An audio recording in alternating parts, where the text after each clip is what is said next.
UPSC एक गहरा समंदर है, या यूं कहें कि एक चक्रव्यूह है जिसमें घुसना तो आसान है, लेकिन यदि उससे बाहर निकलने का तरीका पता नहीं हो तो आप उस भंवर में फंस कर रह जाएंगे।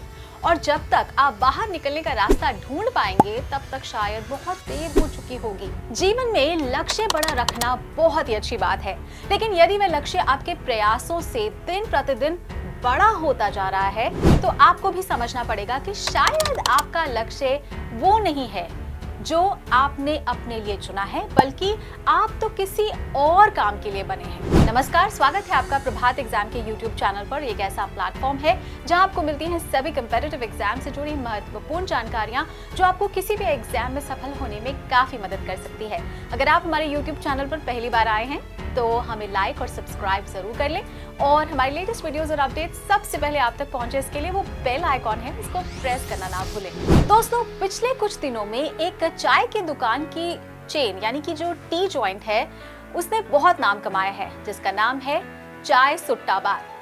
आपने भी इस चेन के बारे में जरूर सुना होगा और हो सकता है कि आपने यहाँ की चाय का लुत्फ भी लिया हो। हमारे देश में चाय की दुकान, या जैसे कि आम बोलचाल की भाषा में कहते हैं ना, चाय की तफरी आपको हर 10 कदम पर मिल जाएगी। लेकिन फिर भी 23 साल के एक नौजवान ने हिम्मत की चाय को बिजनेस बनाने की, और उसकी हिम्मत का ही नतीजा है कि आज उसकी जो चेन है वो देश की सबसे सफल स्टार्टअप्स में से एक है। अब आप सोच रहे होंगे कि हम आपको चाय के बारे में, इस चेन के बारे में क्यों बता रहे हैं। दरअसल इस बिजनेस के पीछे यूपीएससी का बहुत बड़ा हाथ है। तो कहानी यूं है कि मध्य प्रदेश के अनुभव दुबे को उसके पिता ने यूपीएससी की तैयारी करने के लिए दिल्ली भेजा। अब कुछ दिनों तक अनुभव ने तैयारी की, लेकिन उसे धीरे धीरे ये समझ आ गया कि यूपीएससी उसके लिए नहीं है, बल्कि वो तो किसी और चीज के लिए बने हैं। और यहीं से जन्म हुआ इस नामचीन टी जॉइंट का, जो आज देश विदेश में अपने ब्रांड के झंडे गाड़ रहा है। अब दोस्तों, आपको ये पूरी कहानी बताने के पीछे का मकसद ये समझाना है कि यूपीएससी की तैयारी करना ठीक है, लेकिन यदि आप इसको लेकर अपने जीवन के बहुमूल्य साल एक एक करके गंवाते जा रहे हैं तो आपके जीवन में आगे बहुत निराशा आने वाली है। एक 21-22 साल का युवा ऊर्जा और उत्कंठा से ओतप्रोत होता है। उसे लगता है कि दुनिया में कोई भी चीज, कोई भी मुकाम उसके पहुंच से दूर नहीं है, और इस ऊर्जा और उत्कंठा के दम पर वो ये फैसला करता है कि उसे यूपीएससी की तैयारी करनी चाहिए। और फिर शुरू होता है अटेम्प्ट और एज के साधने का सिलसिला। एक एक करके साल निकलते जाते हैं और वो 21-22 साल का एस्पिरेंट अब 27-28 साल का हो चला है।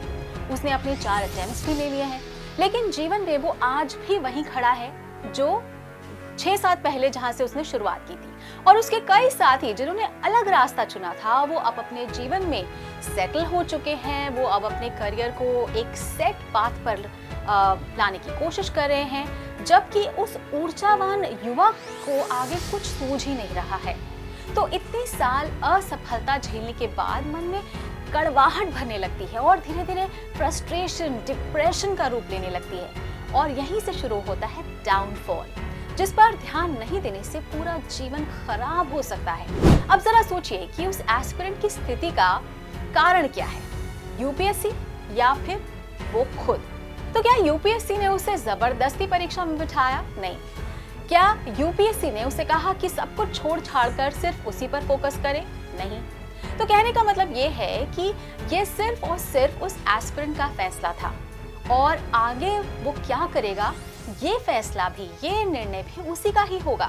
तो जैसा कि मैंने बताया कि ये एक भंवर है जिसमें घुसना तो आसान है, लेकिन निकलने के लिए बहुत हिम्मत चाहिए।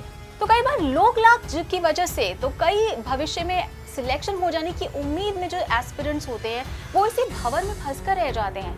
मगर यदि ध्यान से देखा जाए तो हमें कई इंडिकेशंस मिलते हैं जो हमें बताते हैं कि अब समय आ गया है कि अब हमें यूपीएससी को अलविदा कह देना चाहिए।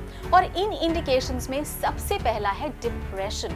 तो डिप्रेशन हम सभी को होता है और हम कुछ समय बाद खुद ही उससे बाहर निकल जाते हैं, लेकिन यदि आप ऐसा नहीं कर पा रहे हैं तो समझ लीजिए कि आपको अपना रास्ता बदल देना चाहिए।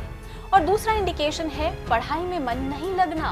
तो एक चीज को बार बार पढ़ना एक्चुअली काफी मुश्किल काम है, और यदि आपका मन भी इतने समय के बाद पढ़ाई में नहीं लग रहा तो शायद आपको अब यूपीएससी से बाहर निकल जाना चाहिए। तैयारी में सुधार ना होना, ये तीसरा और आखिरी इंडिकेशन है जो हमें बताता है कि अब यूपीएससी की तैयारी छोड़ देनी चाहिए। तो यदि आप परीक्षा में 2-4 अंक से पिछड़ रहे हैं और उसके बाद भी आप तैयारी करना चाहते हैं तो आपको जरूर करनी चाहिए। लेकिन यदि आप 10 या 20 अंकों से पिछड़ रहे हैं तो इसका मतलब ये है कि आपकी तैयारी उस स्तर पर नहीं पहुंच रही है जहां से आप यूपीएससी क्लियर कर सकें। तो ऐसी परिस्थिति में बेहतर यही होगा कि आप यूपीएससी को छोड़कर किसी और क्षेत्र में अपने जो करियर है, अपना रास्ता आप तलाशें। तो दोस्तों, किसी चीज को पाने की हसरत रखना, उसके लिए जी तोड़ मेहनत करना और फिर उसे छोड़ देना एक्चुअली मैं मानती हूँ काफी मुश्किल काम है। लेकिन कई बार एक ही चीज से चिपक कर रहना और आगे की जो राह है वो तय नहीं कर पाना, ये एक्चुअली में घातक हो सकता है। इसलिए आप भी इन इंडिकेटर्स अगर आपको दिख रहे हैं तो आप इनको पहचानिए और उसके बाद ही आप अपने आगे की जो राह है उसे तय करें। तो दोस्तों, अगर आपको हमारा ये वीडियो पसंद आया हो तो अपने फ्रेंड्स के साथ भी इसे जरूर शेयर कर लें, और अगर आपके पास हमारे लिए कोई सवाल है, सजेशन है तो कमेंट बॉक्स में लिखकर हमें जरूर बता दें। तो जल्द ही आपसे फिर मुलाकात होगी एक नए टॉपिक पर, एक नए वीडियो के साथ। देखते रहिए प्रभात एग्जाम। नमस्कार।